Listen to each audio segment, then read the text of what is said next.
Donc, on va commencer le cours qui va finir l'année Tafshin Pei Hei. Bezrat Hashem, le prochain cours, ça va être déjà l'année prochaine.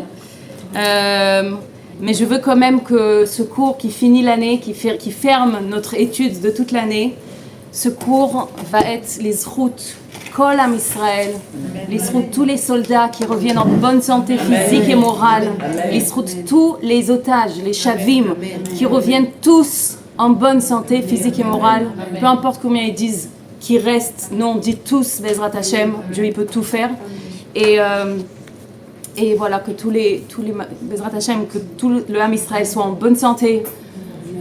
Et voilà, que l'abondance pour tout le monde, que ça soit une année de Géoula dans tous les domaines, pour chacun d'entre nous, chacun d'Israël. Et c'est tout, on ne demande pas plus que ça, de la Géoula. Mamash. Bien sûr, bien sûr. Virginie, Yehudit Bat Chana. Amen. Refoua Shema Shel Sarah Bat Chayamushka. Nina Bracha Bat Esther. Amen. Et Karine Esther Bat Sarah. Amen, amen, amen. Kol Cholei Amcha Israël. Des mariages cette année, des bébés cette année. Amen, amen. Et tout ce qu'on a besoin matériellement et spirituellement, parce qu'on sait que le matériel, Dieu il se trouve dans le matériel. Donc c'est pas, on dit que Rosh Hashanah on demande la matérialité. Mamash on mevakshim gashmiut. Et c'est pas pour rien. On demande la matérialité pour faire notre shlichut dans le monde. C'est-à-dire un juif il doit avoir tous ses besoins. Et il a tous ses besoins, c'est pas il doit avoir, il a tous ses besoins. S'il les voit pas concrètement dans la réalité, c'est qu'il y a quelque chose qui bloque. Et souvent, je le dis comme ça, souvent c'est dans le respect des parents qu'il y a quelque chose qui bloque. Parce qu'on sait que le respect des parents, c'est le canal que toute l'abondance passe à nous, d'Hachem vers nous. Enfin, se dévoile, j'aime bien dire ça, se dévoile dans notre vie. Quand on respecte nos parents, on va faire un cours sur ça, je sais que j'ai promis beaucoup, mais chaque fois il y a quelque chose d'autre qui est un peu plus urgent. Mais ce soir, on va parler d'un sujet, alors vous avez vu le titre, c'est un sujet qui peut un peu crisper comme ça quand on pense à ça. Souvent quand on pense à ce mot-là, ça nous fait je sais pas comment on dit, anti comme ça, antagonisme. Le titre c'est quoi? La délivrance du cœur, je pense, non? Un truc comme ça. La délivrance du cœur, en fait, on va parler aujourd'hui du pardon, on va parler de pardonner. Et voilà, quand j'ai dit ça, chacun sûrement a pensé dans sa tête à quelqu'un qu'il y a une voix comme ça qui s'est dit, ok, mais pas lui. D'accord? Tout le monde, mais pas lui. Je t'en supplie, ne me demande pas de lui pardonner. Tu sais pas ce qu'il m'a fait, tu sais pas comment il m'a gâché ma vie, tu sais pas comment il m'a gâché cette soirée ou ce truc ou quoi. Pas lui ou elle. Mais donc on a tous ce moment-là de blessure on a été tellement blessés que c'est resté enfermé dans notre cœur et qu'on veut pas lâcher, on peut pas lâcher parce qu'on a comme des pensées comme ça. Des fausses croyances qu'on croit ce que ça veut dire être le pardon. Et souvent on croit que pardonner c'est oublier ou effacer ce que l'autre il a fait, ou même de justifier l'autre côté, celui qui m'a blessé. Alors je vous dis d'avance que c'est pas ça ce que ça veut dire, d'accord? On va pas parler de justifier ou d'oublier quoi que ce soit. C'est des choses qui se sont passées dans le passé, disons, il y a longtemps, mais des fois, c'est même hier ou aujourd'hui, il y a 10 minutes, disons, ouais, quelque chose qui s'est passé, mais qui laisse des marques à l'intérieur de nous. Et donc, on ne peut pas supporter cette idée. Alors, c'est vrai qu'avant Rosh Hashanah, on a une tendance comme ça à envoyer dans notre liste de diffusion. Pardon si je t'ai offensé.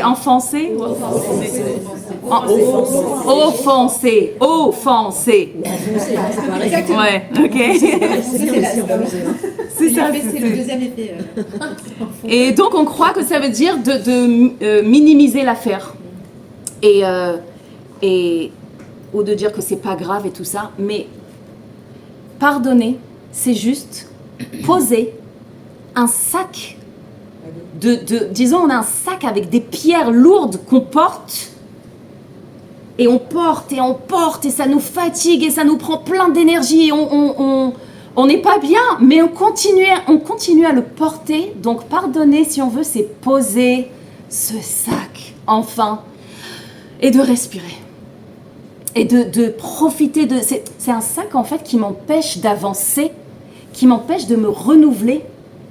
Et Rosh Hashanah, c'est ça. Rosh Hashanah, c'est un jour de renouvellement.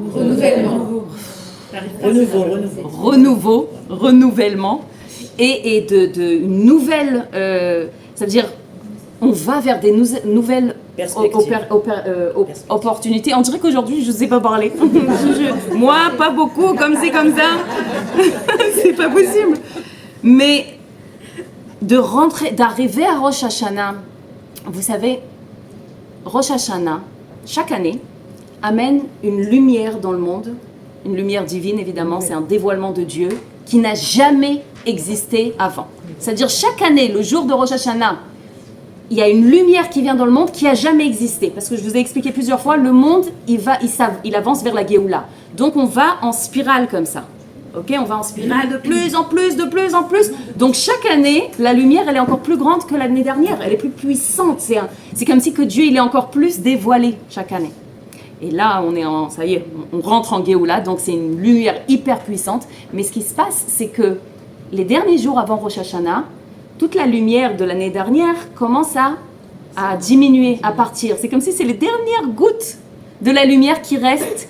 Et si vous sentez ces jours-là épuisés, vous vous sentez épuisé, ou vous ressentez par exemple les émotions beaucoup plus fortes, sachez que c'est normal. À qui j'ai dit, qui c'est qui est rentré? J'ai dit c'est normal que tu es épuisé. Yudit. Bon, aussi, voilà, une refouach lema, Bezrat Hashem, que tu te sens bien, comme, voilà, nouvelle. Amen. Mais que c'est quelque chose qui est comme si que c'est naturel. C'est comme si qu'on a presque plus d'oxygène. Il y a la lumière qui diminue, qui s'en va. Odmeat, il y a une nouvelle lumière qui va nous renouveler. Yes. Et quand ça se passe, à quel moment la lumière, elle arrive dans le monde? Vous savez? Au son du chauffard. Le premier son du chauffard, tac, la lumière, elle commence à remplir tous les mondes, évidemment notre monde. Et là, on va ressentir sûrement quelque chose. Si on se prépare bien à ça, on ressent quelque chose de très spécial pendant la Tkiyat Shofar. Vous savez, la Tkiyat Shofar, alors, c'est pas un cours sur la Tkiyat Shofar, j'ai un cours entier. Celle qui veut qui m'envoie un message, j'ai un cours entier sur les sons de la Tkiyat Shofar et tout très beau. Celle qui veut qui m'envoie un message, je lui envoie. Mais, alors comme ça, il y a des paroles sans son. C'est par exemple, on voit ça dans la Tfilat Shmona Esrei, on dit les mots, mais sans son. C'est que comme ça, on les murmure comme ça. Ça, c'est par exemple dans la Tfilat Shmona Esrei, il y a la Tfilat Chana aussi, ouais, Chana, Shmuel, qui a prié pour... Bon, on va pas rentrer, mais c'est quand on murmure comme ça, il y a des paroles. C'est quoi les paroles? C'est un son qui s'habille dans des réceptacles, des lettres, qui créent des phrases, qui créent de la parole.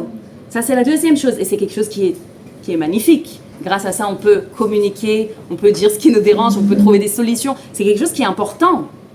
Et la troisième chose, c'est le son sans la parole. Et ça, c'est la fréquence la plus haute qui existe. Mamash, comme les nigunim, c'est un monde qui est encore plus haut que la parole. Et c'est le son. Il y a une histoire comme ça qu'on amène quand on parle du chauffard. C'est une histoire d'un roi qui voulait pour son fils, pour le prince, il voulait qu'il s'enrichisse, ça veut dire qu'il connaît, pas qu'il reste tout le temps dans le palais à recevoir tout et tout ça. Donc il envoie son fils dans un autre pays très loin pour apprendre des autres langues, pour voir des autres cultures, pour apprendre, pour s'enrichir quoi. Il l'envoie avec une belle somme d'argent pour qu'il manque de rien. Et lui, il arrive dans ce pays, et il a une grande somme d'argent, il commence à voir, waouh, mais à un moment, il commence un peu à se dire, j'ai envie quand même d'acheter ça, j'ai envie quand même de me gâter, j'ai envie de goûter ça, j'ai envie de m'acheter cette voiture, j'ai envie de m'acheter... Et il commence à se faire vraiment comme un... Il a oublié pourquoi il est parti là-bas, et il dépense tellement de son argent qu'à la fin, il finit par... il n'a plus rien. il est dans les rues, il traîne dans les rues, il a rien. Et il sait même plus, ça veut dire tellement qu'il est resté longtemps dans ce pays qu'il a oublié sa langue, comment on dit, sa langue natale. Il a oublié. Mais à un moment comme ça, il se rappelle qu'il est prince. Il se rappelle qu'il a un père, que c'est un roi, et qui a le palais, il se souvient de ça, donc il se dit, mais je vais aller là-bas. J'ai rien, je suis paumé, je suis dans les rues, je vais aller là-bas, j'ai un père, c'est le roi, mon père. Donc il va pendant des jours et des jours jusqu'à qu'il revienne dans son pays. Et là-bas, il veut rentrer dans le palais, mais évidemment, comme la tenue qu'il a, il est tout déchiré, il est tout sale, et on lui dit « stop ». Et lui, il veut communiquer, mais il peut pas, il se rappelle plus de la langue, il essaye d'expliquer, mais il n'y a rien. Non, monsieur, partez, on le jette comme ça, les gardiens, ils le jettent. Et à un moment, il se dit « mais mon père, il est là, et moi je suis là, mais c'est pas possible, j'ai envie de voir mon père, je suis arrivé jusqu'ici ». Et là, ce qu'il fait, c'est qu'il commence à crier. Il commence à crier « Papa !» C'est tout. Et son père, il est dans le palais et il entend ce cri, ce pleur. Il entend et il reconnaît la voix de son fils. Et là, il va dans je sais pas, les fenêtres ou ce qu'il y a, et il voit que c'est son fils. Il le fait rentrer. Le shofar, c'est exactement ça.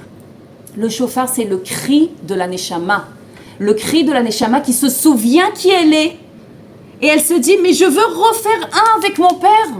Je sais qui je suis, je sais quelle est ma source, je veux retourner à ma source. Évidemment, dans un corps, hein, on ne veut pas quitter de ce monde, on veut rester dans notre shlichut dans ce monde, mais on veut ne pas oublier qui on est. Et ce shofar, il exprime en fait le cri de chaque neshama, de tous les neshamot d'Israël. Hachem, c'est à ça qu'on t'appartient, on appartient à la divinité. On veut faire un avec toi, on veut vivre ce un dans le quotidien. C'est-à-dire dévoiler Dieu ici-bas. Alors cette année, on va entendre le shofar. Alors déjà, c'est bien dans la tête de penser à une image d'un tzaddik. Moi, je pense au rabbi. D'accord ? C'est vraiment bien de l'arzik barosh tmuna shel tzaddik. Vraiment s'imaginer. Et penser à ça, que Israël vekut shabrichu kol achad. Que Hachem et Israël, c'est une seule chose. Et avec le shofar, on est en train de l'exprimer. Et que Hachem, c'est le roi, parce que c'est le Rosh Hashanah, c'est le jour où on couronne le roi. C'est très important, il ne faut pas demander pardon à Hachem, c'est pas ça. C'est pas ça. Déjà, il y a Yom Kippour pour ça, mais on va parler de ça. Mais Rosh Hashanah, l'olit balbel, Rosh Hashanah, on couronne, c'est comme si on dit Hachem, tout c'est toi. Tu es le roi de ce monde, en od milvado. Ça, c'est le travail de Rosh Hashanah. Oui, pardon. C'est la première fois que j'entends qu'on doit penser à un tzaddik pendant le shofar. C'est bien de faire ça, pour ne pas penser à des autres choses. Pour focaliser, en fait, pour se concentrer, en fait. C'est ça que je veux dire, c'est un moyen de concentrer. Voilà, c'est un moyen de se concentrer sur quelque chose de kadosh. C'est comme ça qu'on annonce le roi, d'ailleurs. Et que C'est comme ça qu'on annonce le roi en sonnant le shofar. En sonnant le shofar, les trompettes comme ça, Il faut couronner le roi. Il a fait, Meod, il a fait. Ok, donc, alors, nous on veut... Oh, je suis partie dans aucun rapport. Alors, ok. Alors, donc souvent on peut arriver, comme il n'y a plus cette lumière là, enfin cette lumière elle diminue, on peut arriver à Rosh Hashanah, même aucun rapport avec cette lumière, mais on peut arriver lourde comme ça. Et si on est pleine de rancune, enfin si on a des rancunes en nous, d'accord, on va pas dire pleine de rancune, mais si on a des rancunes en nous, alors comment on veut rentrer dans la nouvelle année légère ? Nous on veut rentrer, ça y est, ouvrir une porte et rentrer légère. On veut se renaître là. Renaître de nouveau, je ne sais pas comment on dit, Ivaled Mechadash. Donc on va essayer de comprendre c'est quoi qui nous bloque de pardonner. On a plein des fausses croyances, des sentiments, des pensées qui nous bloquent et qui nous empêchent de pardonner. C'est quoi ces choses-là ? Alors évidemment, je vais dire plusieurs choses et chacun va essayer d'identifier, peut-être vous n'avez pas tout, peut-être vous n'avez qu'une seule chose, mais essayez d'identifier c'est quoi exactement chez vous la chose qui vous empêche de pardonner, chez vous, chez moi aussi, hein, mais comme je connais déjà, c'est pour ça que je dis. Alors d'abord, avant de commencer à parler de ce qui nous empêche, je vais dire que c'est hyper important d'identifier ce qui nous empêche. D'accord ? D'identifier c'est quoi la pensée, c'est quoi la fausse croyance, c'est quoi le sentiment qui m'empêche, pourquoi c'est important d'identifier ? Parce que dès que je vais identifier la chose, je vais pouvoir, Bichlal, commencer le processus de pardonner. Si je n'ai pas identifié, Ça me bloque. Pourquoi? Parce que si j'identifie, après je peux séparer. Qu'est-ce que ça veut dire? On va commencer par, on a pris ça dans l'atelier, on va commencer par l'identification et on va passer à la séparation. Qu'est-ce que ça veut dire? Identifier donc, c'est quoi la fausse croyance, le sentiment, la pensée. Et c'est quoi la séparation? C'est de dire, tu vois cette pensée? Tu vois cette... exactement. Tu vois cette pensée, ce sentiment, cette fausse croyance? C'est pas moi. Ok? Pourquoi c'est important? Parce que de savoir que c'est pas moi, cette chose-là, ça me permet... D'abord, ça permet juste de voir un endroit en moi qui ressent ça, qui croit à ça, qui pense ça, mais c'est pas moi. Et on va voir après pourquoi c'est tellement important de ne pas s'identifier avec la chose, parce que si on s'identifie, ça y est, c'est fichu, c'est comme si c'est moi. Donc, cette séparation, elle me donne comme du recul comme ça, et elle me laisse regarder objectivement la chose. Et en général, pas en général, toujours, c'est quoi? C'est qui? C'est quel endroit en nous qui ressent tout ça? L'ego, on appelle aussi la petite fille à l'intérieur de moi. Souvent des souffrances. C'est elle qui souffre. C'est elle, exactement. C'est elle qui souffre. C'est elle qui est blessée. Et vous savez quoi? Elle est blessée depuis qu'elle est petite. Maintenant, elle est blessée depuis qu'elle est petite. Par exemple, je vais donner un exemple. Elle voulait montrer un dessin à sa maman. Et sa maman, elle était en train de se préparer pour sortir parce qu'on est hyper en retard. Et ce qu'elle a dit, la mère, c'était je peux pas, après je vais voir. Ouais, on connaît ça de notre vie. Et on s'en va, et elle est partie à l'école, elle n'a pas montré son dessin. Avec maintenant, chas shalom, c'est pas un jugement du tout pour les parents. Si vous connaissez ma méthode d'éducation que j'enseigne, c'est loin de là-bas. C'est juste pour dire, un enfant avec un point de vue d'enfant, que c'est un point de vue de ego, d'accord? Eh ben, il a interprété, on me voit pas. On me voit pas, je suis pas importante. Ou mon opinion n'est pas importante. On me voit pas. Après, ce qui se passe, c'est comme si c'est ancré. Le ego, il a capté ça. Et toute sa vie, toute la vie de la personne, disons que c'est moi, ok, toute ma vie, cette petite fille à l'intérieur, ce ego, ce qu'il va faire, c'est qu'il va redire « Ah, tu vois, voilà encore une preuve qu'on ne te voit pas. Ah, tu vois, voilà encore une preuve que tu n'es pas importante. Ah, voilà. » Pas shoot, c'est ça le ego qui fait. Et c'est qui donc qui est blessé? C'est cet enfant-là qui était blessé depuis l'enfance et qui a jamais guéri. Parce qu'on l'a jamais guéri, on a juste rajouté encore et encore et encore. Mais le truc, c'est que la plupart des adultes agissent depuis cet petit enfant à l'intérieur d'eux. Ça veut dire toujours quand un adulte il se vexe, c'est le petit enfant, la petite fille, le petit enfant. Toujours! Laissez tomber, ne cherchez pas. Si la personne elle se vexe, c'est que c'est son ego, c'est que c'est la petite fille. C'est une petite fille blessée qui se dit « Oh non, encore une fois !» et elle pleure. Mais l'endroit en nous qui est le véritable nous, cette divinité qui est à l'intérieur de nous, qu'on est, cette présence divine qu'on est déjà, qu'on ne doit rien faire pour atteindre un niveau ou quoi que ce soit, pas du tout. On est tous déjà avec cette divinité à l'intérieur de nous et c'est ce qu'on appelle la grande. Donc la grande, elle regarde cette petite fille et elle peut lui parler, elle peut la prendre dans les bras, elle peut lui dire « Je te vois ». C'est qui dit « Je te vois » ? C'est Dieu qui dit « Je te vois ». C'est l'endroit divin à l'intérieur de nous, c'est Dieu qui parle. Donc si lui, Dieu, lui, moi, c'est le véritable moi, il dit à la petite fille « Je te vois », j'ai plus besoin que personne me voie. Marpatli, si lui ne me voit pas ou c'est elle, je dépends plus de personne pour avoir une valeur. Dieu, il m'a donné le Ishour, donc j'ai pas besoin le Ishour de personne.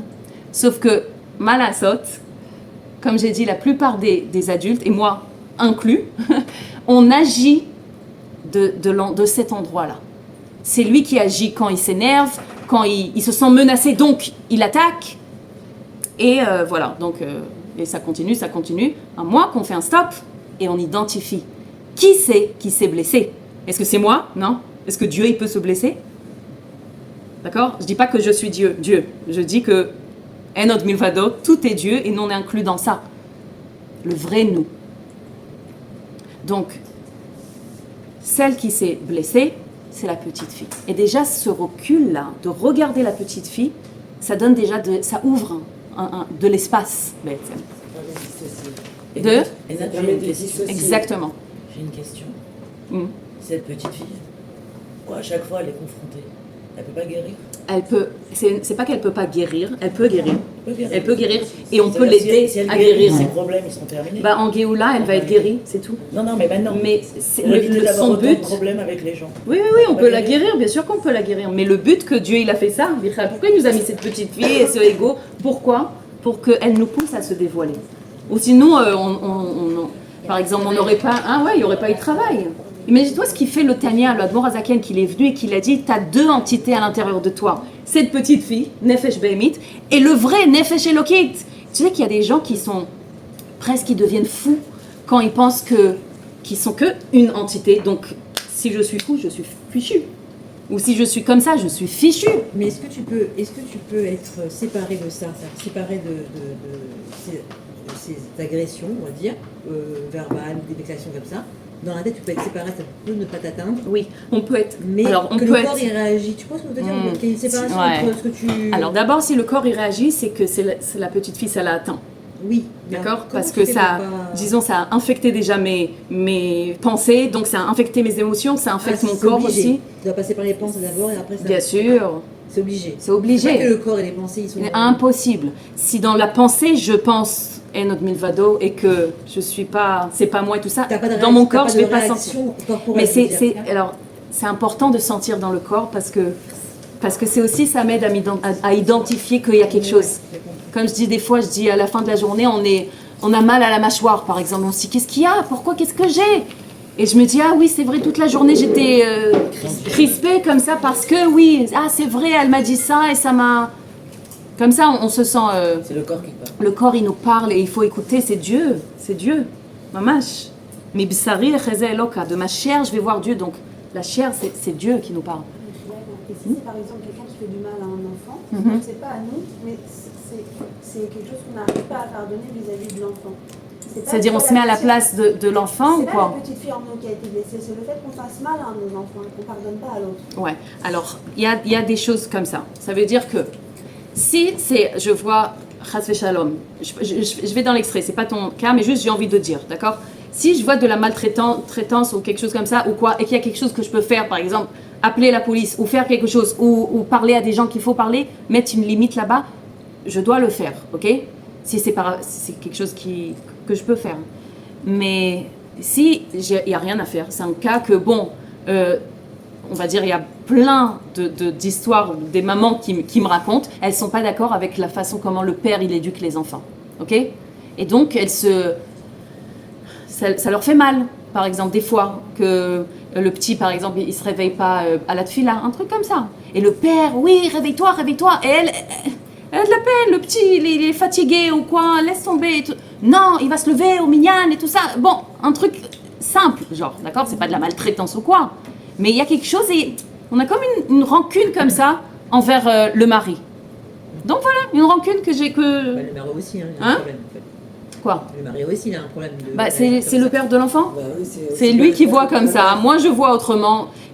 Une fois, il y a une maman qui m'a dit non, mais il faut que les deux parents ils vont ensemble dans le même chemin. J'ai dit bah ok, alors va dans le chemin de ton mari.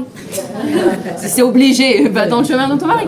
Ah bah c'est pas obligé. Un enfant, il peut connaître un autre mourkavout. Ça veut dire que il peut vivre comme ça et non seulement il peut vivre, ça l'enrichit et ça lui donne beaucoup des outils pour sa vie. Que maman elle pense comme ça et papa il pense comme ça, c'est besséder. Contradiction, tu veux dire? Oui, des contradictions comme ça ou des... C'est besséder. Ce qui est pas besséder, c'est qu'on croit que c'est pas besséder et on commence à rentrer dans la culpabilité et dans les trucs et tout ça. Un enfant, il peut comprendre, même s'il comprend pas, il peut vivre avec et au contraire, ça lui donne beaucoup à sa vie. Moi, je connais une fille qui a grandi avec des parents, son père ou sa mère, je me rappelle plus, était religieux ou pas religieux. Elle a grandi, elle a dit, mais après moi j'ai choisi mon chemin, mais j'ai vécu avec, bon, bah au Hachem, ses parents, ils avaient un shlom bayit. Les histoires que ses parents, ils avaient, c'était aucun rapport avec la religion. Aucun rapport avec la religion, mamash.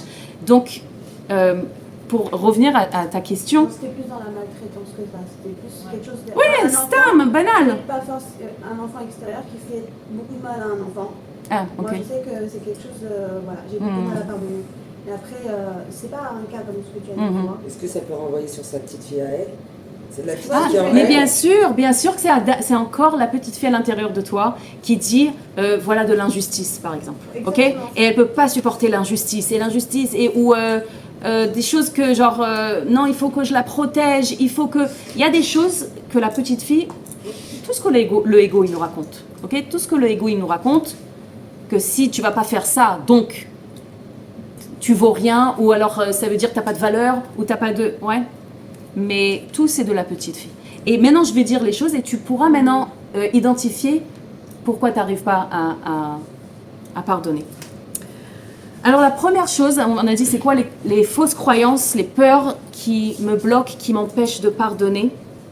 La première chose, si je vais pardonner, je vais oublier. On a l'impression que si je vais garder la rancune, c'est comme une preuve, un témoignage, je ne sais pas comment on dit, ouais, voilà, tu vois, je souffre encore. Ça veut dire que c'est vrai ce qu'il m'a fait. Je ne vais pas oublier ce qu'il m'a fait. Et je garde encore la rancune, et je garde la rancune. Et on a l'impression que lâcher, c'est oublier. Et c'est comme si que je vais trahir ma douleur. Non, je garde ma douleur. Et je ne vais pas lâcher ma douleur pour prouver que ça me fait souffrir encore et que c'est très grave ce que tu m'as fait. C'est quelque chose que... Il y a beaucoup de personnes qui vivent comme ça. Mamache.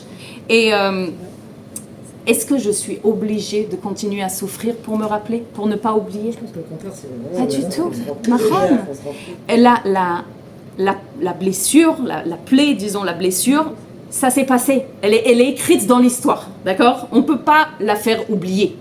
Ça, c'est quelque chose qui a été noté, écrit, ça s'est passé.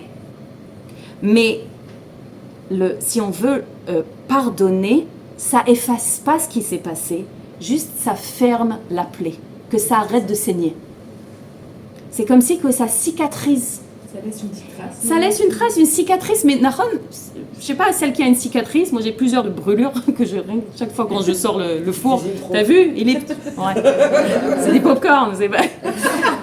Mais une cicatrice, ça fait pas mal. Nahon, ça fait pas mal les cicatrices. Donc ce que ça fait, c'est que ça reste la marque, c'est là. La présence. Mais c'est comme si qu'on se dit, est-ce que j'ai besoin de chaque matin, c'est pas ridicule de se dire chaque matin, je vais me réveiller, je vais ouvrir la cicatrice pour me rappeler. C'est ce qu'on fait. Ça veut dire, on va se dire, mais n'importe quoi, tu vas pas ouvrir pour te rappeler que tu as eu un bobo, tu vas pas ouvrir pour saigner. Mais c'est ce qu'on fait avec notre cœur. C'est ce qu'on fait. Chaque fois qu'on se dit, attends, je vais pas lâcher, je vais encore me souvenir de ça, je garde. En fait, c'est ce qu'on fait. C'est un peu comme, vous connaissez quand un enfant, on l'a mordu, ou il a un bobo, il nous montre. Il nous montre, ok, voilà, j'ai eu, et il pleure, et à un moment, ça commence à partir. Il n'y a plus. Le bobo, il est parti, et il cherche, il veut encore montrer, il veut encore prouver, on m'a fait du mal. Donc c'est la petite fille, elle fait comme ça. Je garde. Et vous savez, beaucoup de problèmes de constipation, c'est quand on garde rancune. Mais comment j'ai dit ça? Aucun problème. C'est vrai, dis ça, parce que c'est important. Quand on garde rancune, ça influence ça. Pourquoi? Parce que c'est quelqu'un qui tient, il veut pas lâcher. Il a du mal à lâcher. Donc ça s'exprime dans le corps, ma mâche physiquement, imaginez-vous. Je dis ça sur YouTube. C'est super drôle. C'est super drôle les messages que tu vas voir. C'est ça, hein? Est-ce que si je prends quand même je sais pas, des trucs... Non, mais Bémet, ça influence sur le corps. En malasot. La rancune, je sais plus qui c'est qui a dit ça. Viktor Frankl, ou je me rappelle plus qui c'est qui a dit ça. C'est comme si garder la rancune, c'est comme boire du poison et croire que ça va faire du mal à l'autre. C'est mamage ça. Ça nous fait du mal à nous, mais en fait, l'autre, ça l'affecte pas plus que ça. Ça l'atteint pas plus que ça. Ça, c'est la première chose. La deuxième chose, une croyance, une fausse croyance ou une peur, c'est que je vais perdre une partie de moi. Ça veut dire quoi? La bed chelek matzmi. Il y a cette peur aussi, c'est qu'on se dit, par exemple, celle qu'on a trahie là, c'est moi. Voilà, c'est moi celle qu'on a trahie.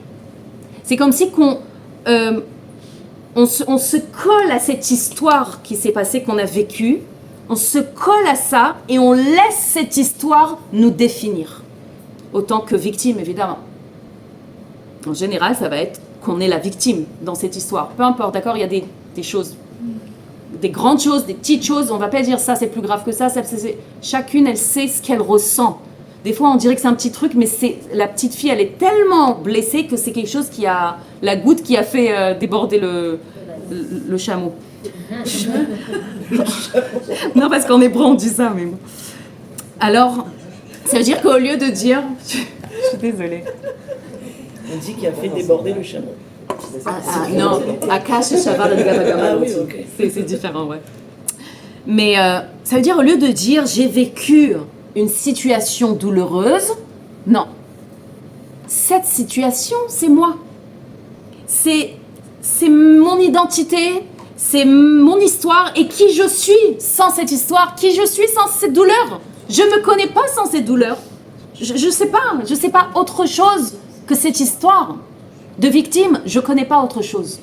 Donc tu me demandes de pardonner à cette personne. C'est comme si que tu me demandes de prendre une partie de moi. Mais si on a ça en tant que petite fille, c'est-à-dire qu'on n'a pas ce problème-là qu'avec une personne, puisqu'on doit le pointer du doigt, donc ça doit être récurrent alors. Oui, écoute, des fois ça va s'exprimer avec une personne, souvent, avec la même personne. Ah ouais. D'accord? Ou Des un fois groupe ça de va personnes. être... Oui, un groupe de personnes, ou c'est différent, ça dépend c'est quoi la blessure aussi, ça dépend c'est quoi. Mais des fois c'est par exemple, pas souvent, des fois c'est par exemple face à mon père, d'accord? Que chaque fois à côté de lui, pas mon père, d'accord? C'est pas mon histoire spécifiquement ça, mais que chaque fois à côté de mon père, je me sens bête. Que tout ce que je dis, ça sort pas bien. Tout ce que je dis, c'est pas bien, c'est pas vrai, c'est faux. Je sens... Et chaque fois, je me sens encore une fois cette petite fille qui... C'est pas que face aux parents, d'accord? Mais Stam, je dis un exemple comme ça. Mais... Et donc, chaque fois, ça revient, cette blessure. Mais ça peut être face à...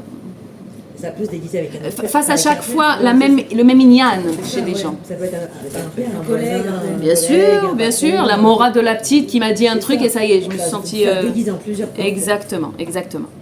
Donc la rancune et la colère que j'ai se transforment en... C'est comme si que je les transforme en armure qui me protège. C'est exactement ça. C'est ma mâche comme ça. Je me dis, ça me protège. Au moins, je suis en colère. Et je ne vais pas lâcher ça. Ça va garder mon histoire, ça va garder mon identité. Je suis protégée. Et je vais vous raconter encore quelque chose que j'ai vu. Celle qui comprend l'anglais, je vais lui envoyer ça en anglais, mais c'est magnifique. C'est une dame qui raconte comme ça, que quand elle était petite, donc elle a subi un abus de plusieurs fois comme ça, d'une même personne qui était de sa famille ou je ne sais pas quoi. Et 40 ans après, elle a décidé, 40 ans, je dis comme ça, c'est pas 40 ans, elle est vrioute. Tu veux un verre d'eau, quelque chose? Non, c'est bon, merci. Et longtemps après, elle est partie, elle a décidé de lui pardonner. D'accord? Elle s'est dit, je vais lui pardonner. Elle est partie le voir et elle a dit, elle est partie le voir, elle a dit, je te pardonne. Et lui, il la regarde et il lui dit, pourquoi? Ça me dit quelque chose. Moi aussi. Marina Galan, elle s'appelle Galana, un truc comme ça. Elle dit, elle a rage, elle a commencé à monter, mais comment ça, de quoi? Elle lui dit de ça et de ça et de ça. Elle a commencé à dire des trucs qu'il a fait. Et lui, il la regarde comme ça, il lui dit, ah, j'aurais jamais imaginé que ça t'aurait influencé comme ça. Ma pauvre chérie. Et il lui a fait comme ça. Et il est parti. Il s'est retourné, il est parti.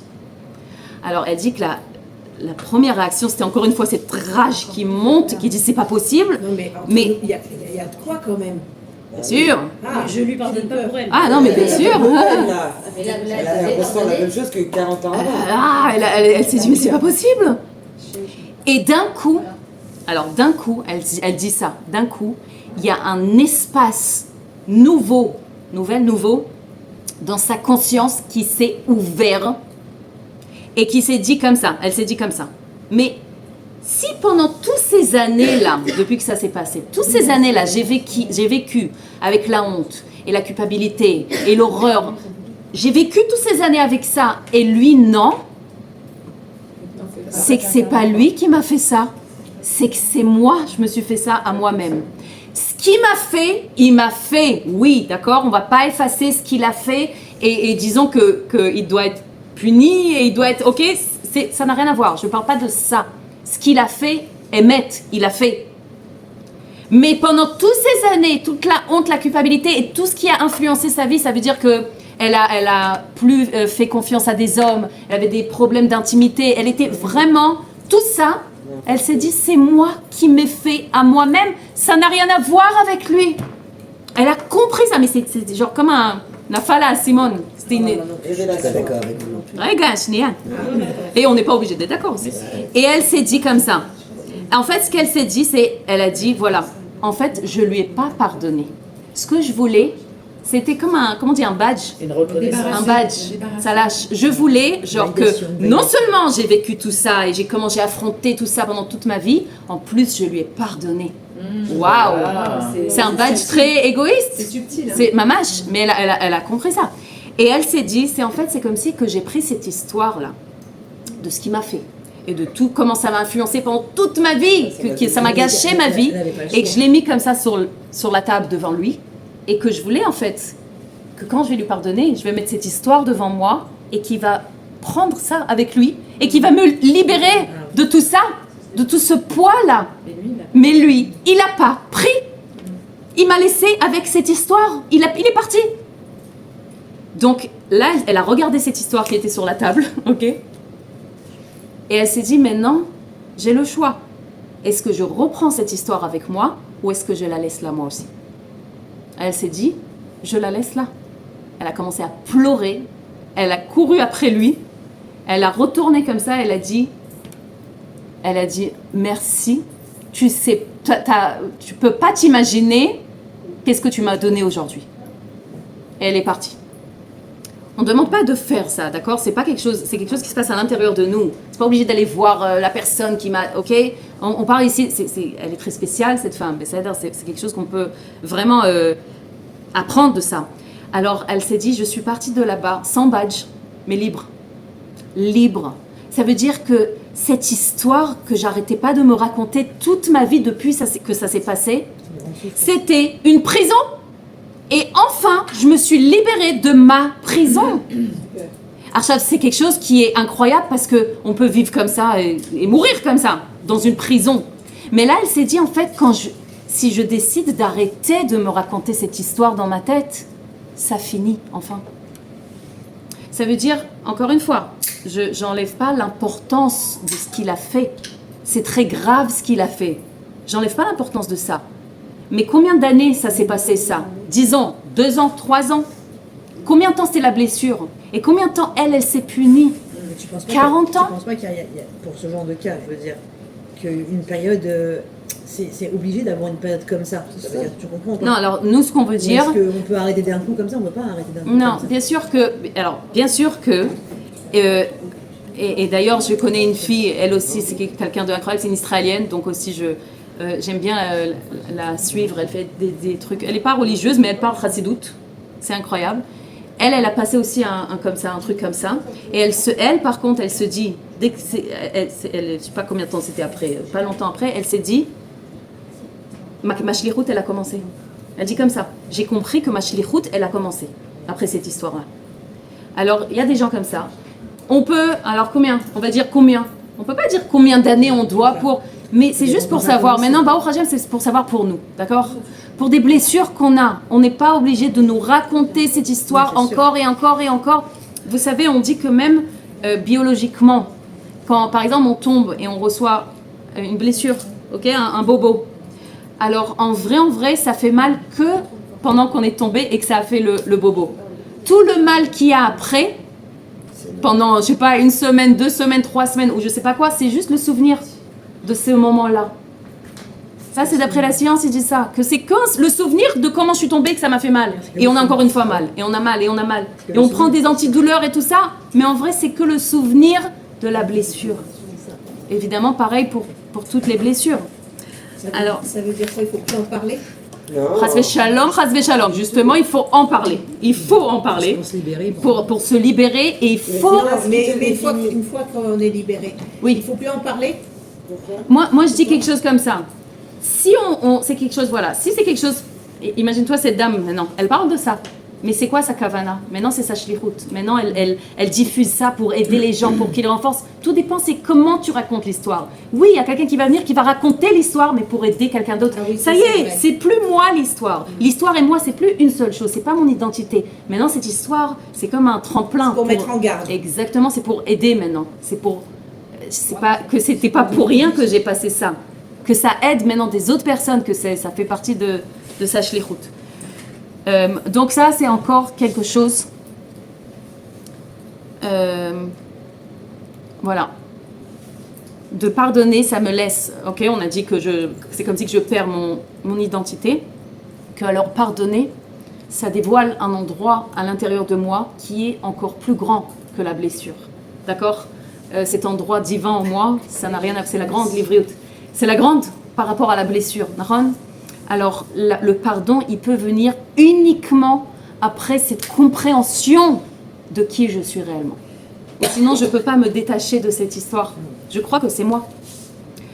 Troisième chose, si je vais renoncer, pardonner, ouais, on interprète pardonner comme renoncer, alors ça va se passer encore. Je ne peux pas laisser. Si je lui pardonne, il va refaire. Ouais. C'est par exemple un mari, il me dit une critique ou quelque chose qui me blesse, alors je pense que je dois ne pas pardonner, je garde ça à l'intérieur de moi pour qu'il ne refasse pas cette bêtise ou cette chose qu'il a dit, qu'il a fait. Oui, c'est On peut proche. pas faire On peut l'inverse. faire ça avec Par une exemple, amie. on pardonne en nous, Ouais. mais on fait semblant d'être énervé pour justement, parce que tu as raison, il faut qu'ils comprennent au final. En général, et surtout les maris, pas parce que chas v'shalom, pas parce qu'ils sont pas intelligents ou quelque chose comme ça, mais un mari peut se dire, ok, t'étais en colère maintenant, mais c'est tout, demain c'est un nouveau jour. Pour eux, ils gardent moins des rancunes les hommes que les femmes. Ils gardent moins rancune. Hein?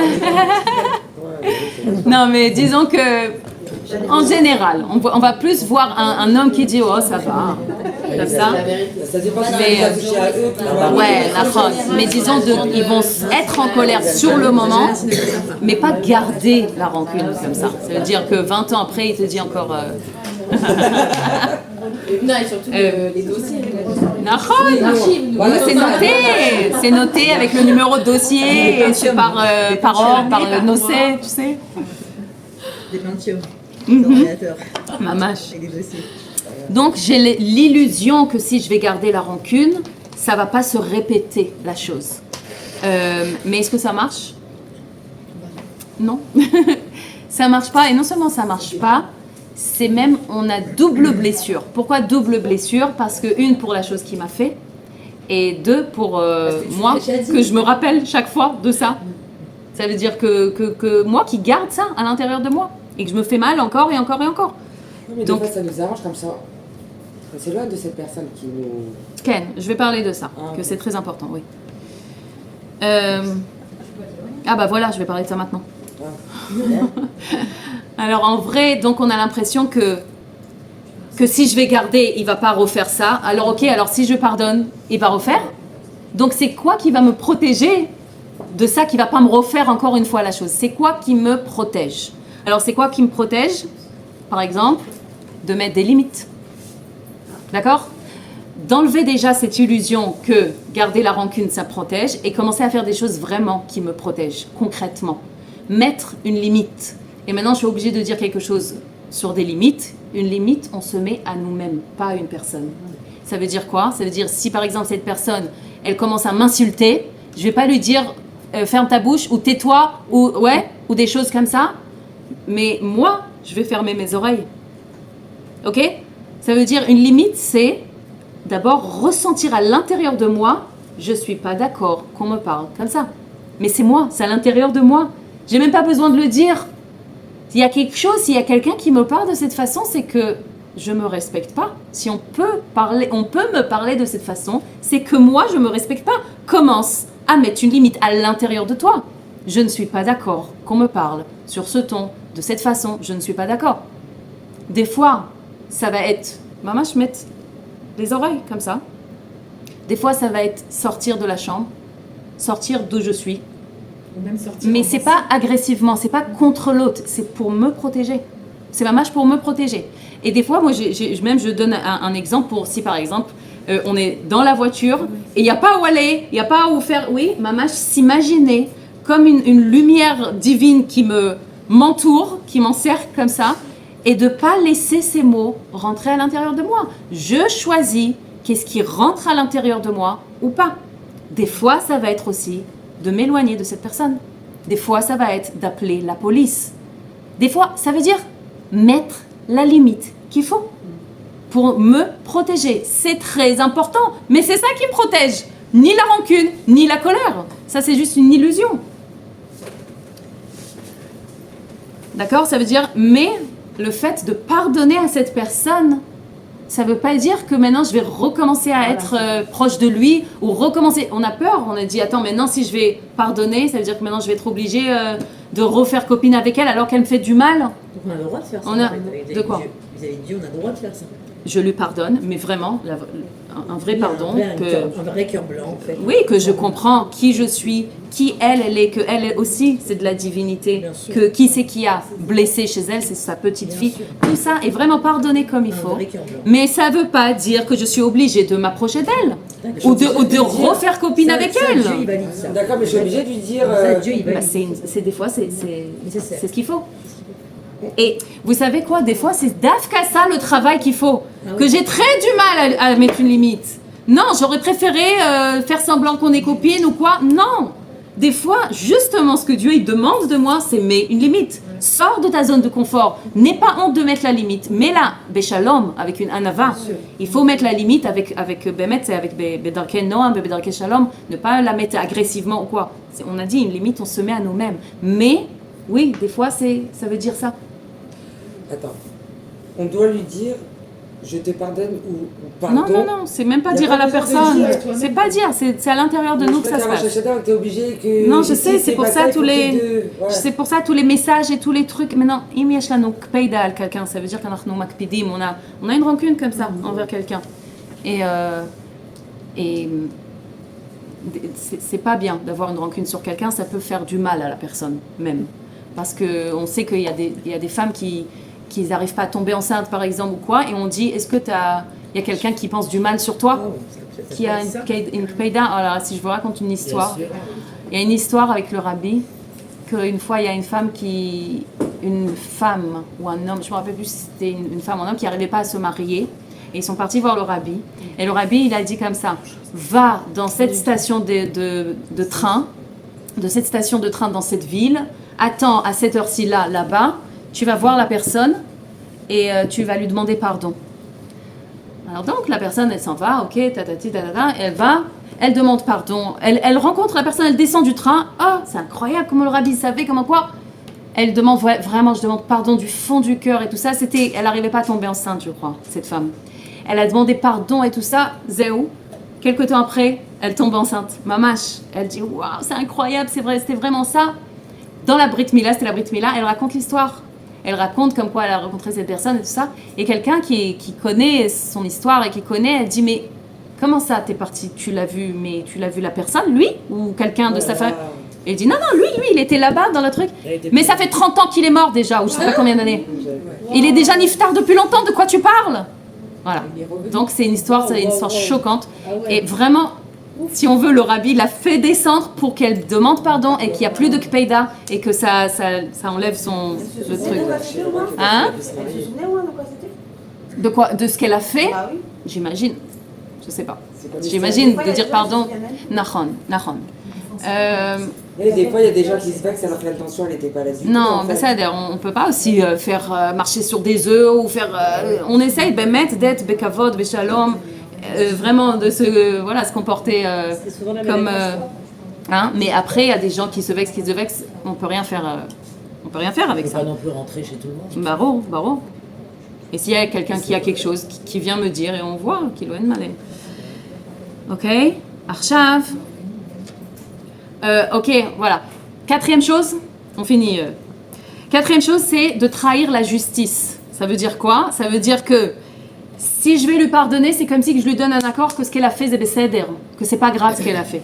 Non. Au nom de la justice, je vais garder rancune pour qu'elle comprenne que c'est la besséder. Oui, mamash, on a du mal parce qu'on dit c'est pas juste et on prend le rôle de la juge. Mamash, le rôle de la juge qui dit comme si... Mais c'est quoi la justice? Qui c'est qui fait la justice? C'est Dieu qui fait la justice. C'est comme si on essaye d'être plus juste que Dieu.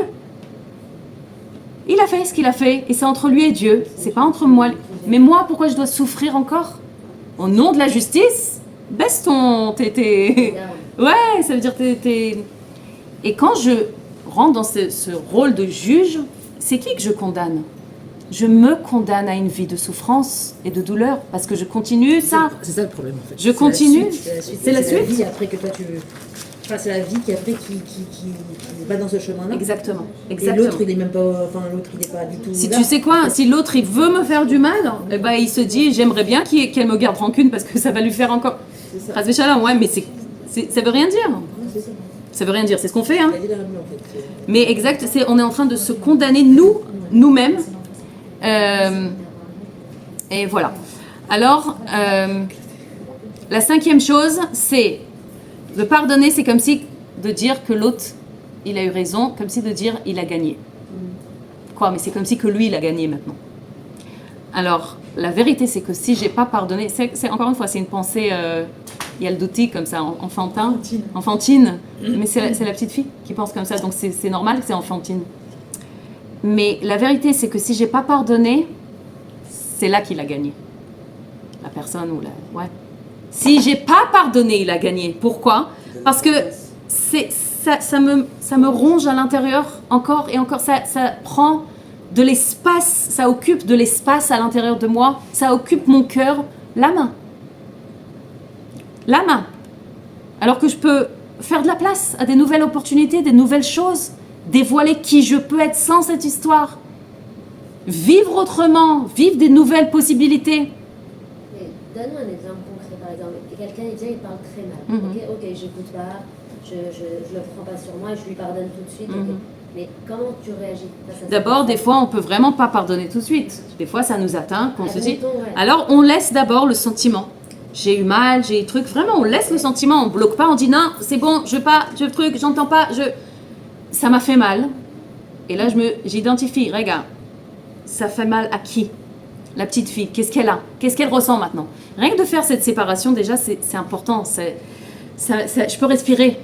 Qu'est-ce qu'elle a? Qu'est-ce qu'elle ressent? Elle sent qu'elle a mal, elle veut pleurer. Allez, qu'elle pleure. C'est pas tout de suite. Et elle pleure, et je pleure, d'accord? Et je pleure, et j'ai mal. Et après, je me dis, ok, maintenant, et je la regarde, la grande qui regarde la petite. Et je lui dis, mais... Ce qu'on a dit tout à l'heure, mais moi je te vois. La personne, qu'est-ce que tu lui reparles? On n'est pas là-bas, on n'est pas face à la personne. Encore une fois, des fois ça va être par exemple le mari. Alors on va pas dire non, je le vois plus, je m'en vais. Non, ok, mais ça m'a vexé, mais je veux continuer à vivre avec lui. En fait, tu dissocies la personne de ce qu'elle... Tu dissocies la personne et ce qu'elle a dit ou ce qu'elle a fait. D'abord, je vois qu'est-ce qui se passe à l'intérieur de moi. Moi et ma douleur, c'est pas la même chose. Je vais vous dire quelque chose, ça c'est la phrase du cours. Le pardon, c'est de moi à moi. Aslicha imimer bishviler. Zéo, donc c'est aucun rapport avec l'autre bichlal. Si je me dis pas maintenant je vais pardonner, il va peut-être changer. Non, il va peut-être continuer toute sa vie à parler comme ça. Après mon choix si je veux rester avec lui ou pas, d'accord, il y a aussi ça. Mais disons que que c'est mon mari et que c'est mes enfants ou quelqu'un de proche, que je veux rester avec lui, que je suis toujours là. Alors je fais ce travail de pardonner parce que j'ai fait cette séparation et j'ai compris et que j'ai donné à la petite fille ce qu'elle avait besoin, la petite fille à l'intérieur de moi. Qu'est-ce qu'elle avait besoin? De l'amour, de compassion, de qu'on la voit. Je lui donne ce qu'elle a besoin, de moi à moi en fait.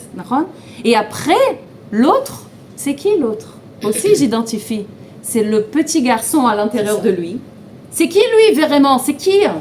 C'est l'infini.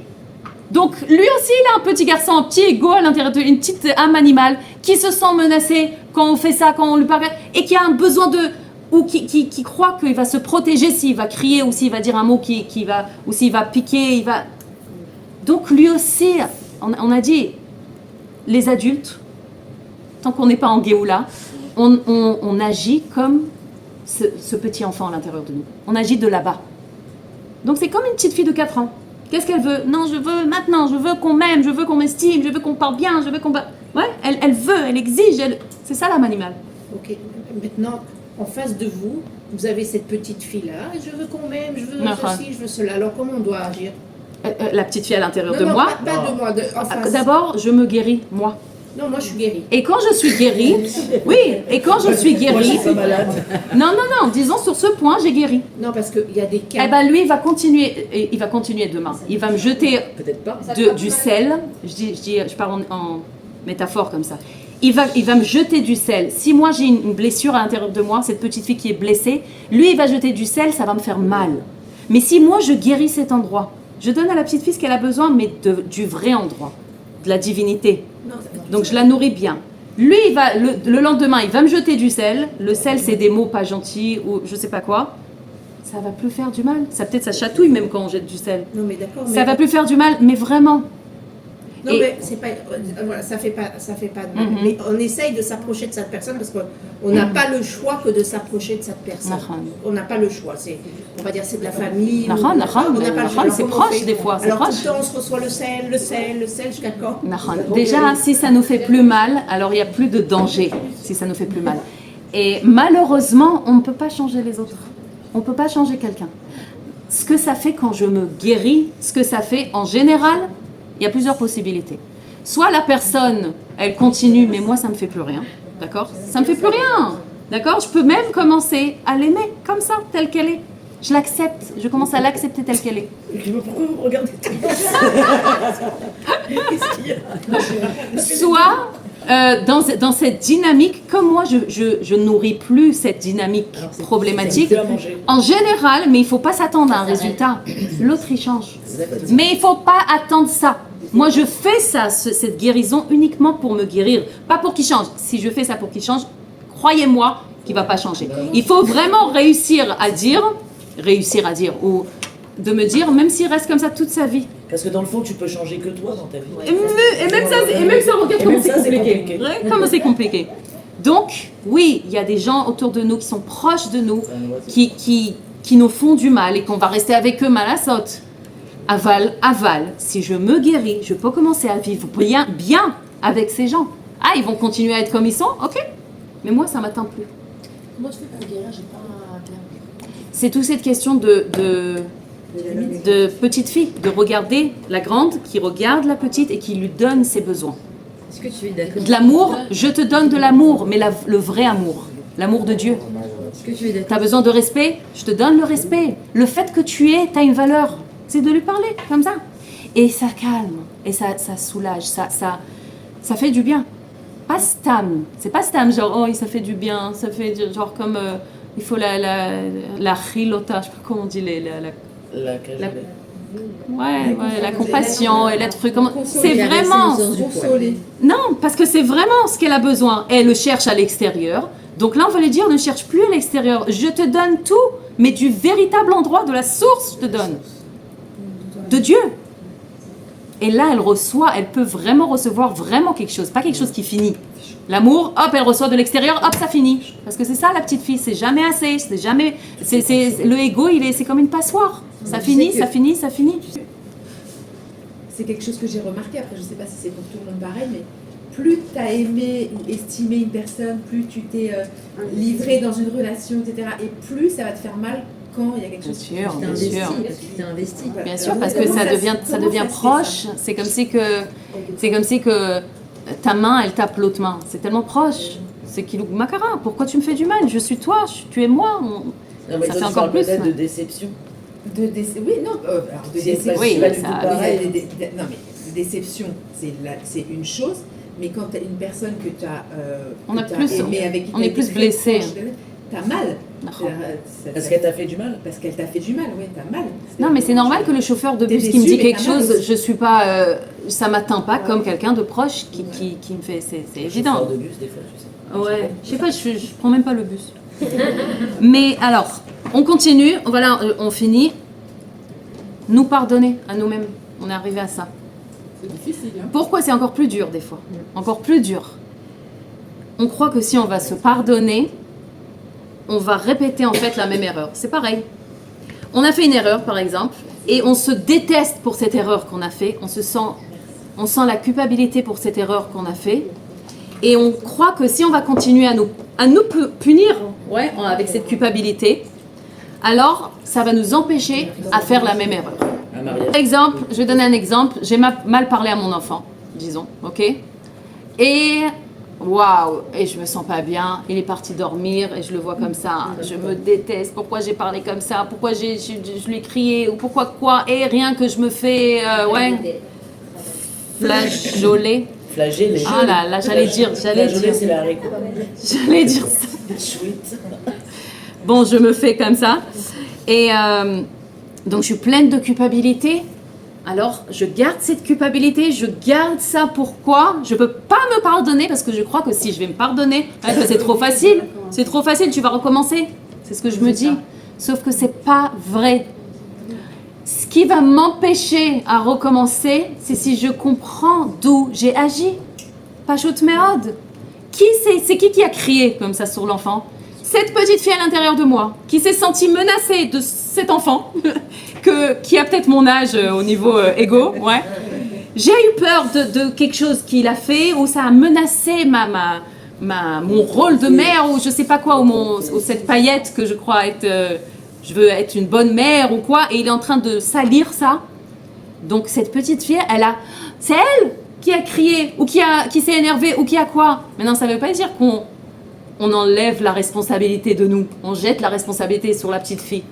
Pas du tout. Croyez-moi tellement qu'elle prend de la responsabilité sur elle que c'est très très besséder de dire Akol besséder. Tu as agi de cette façon parce que tu t'es senti menacée, parce que tu t'es senti, ok? Ça, de faire ça, d'être en compassion envers la petite fille à l'intérieur de moi, ça empêche que je vais recommencer à faire ça. Parce qu'enfin, la petite fille, elle va comprendre qu'elle n'a rien à se sentir menacée ou elle va comprendre que si un enfant il lui dit ça, elle peut juste répondre. Quand on prend comme ça la responsabilité, on continue, Dafka, ça va, Shgacha Pratit, l'enfant il va re-appuyer sur cet endroit, jusqu'à qu'enfin je vais dire stop. Je comprends que c'est la petite fille et que je vais faire ce travail. Zéo, Archav, je vais juste dire quelque chose comme ça. Comment ça... Quel lien tout ça il a avec la Géoula, Béchal, parce qu'on veut toujours faire ce rapport. Comme on a dit, le Rabbi il a dit que la Géoula, elle est déjà là. Et elle est en train de se dévoiler dans le monde. Tout ce qu'on voit dans le monde, c'est la Géoula qui est en train de se dévoiler. Alors c'est tellement une grande lumière qu'on voit noir, comme on regarde le soleil ou un grand projecteur. Pourtant c'est une lumière, mais on voit noir quand on regarde.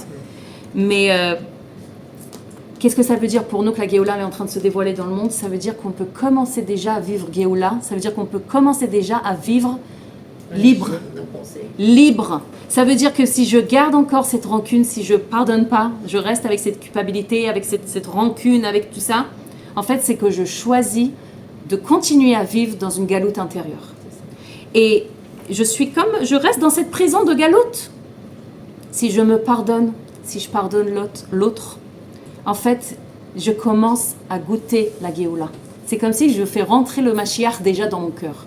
Déjà, mon cœur, ça y est, il est en Géoula. Le Fachotze. Et c'est ce que Rosh Hashanah, il nous offre. Il nous offre en fait cette opportunité de ce renouvellement, renouveler, de renaître. Voilà, renaître de nouveau. Ça nous ouvre une porte à une nouvelle année, une nouvelle... c'est tout, on est des nouvelles personnes maintenant. Juste ne rentrons pas avec ce sac de pierres, on laisse le sac, c'est tout. Comme ça, on peut rentrer plus légère à Rosh Hashanah. Sheyeh Shana Tova u'Metuka, Ktiva veChatima Tova.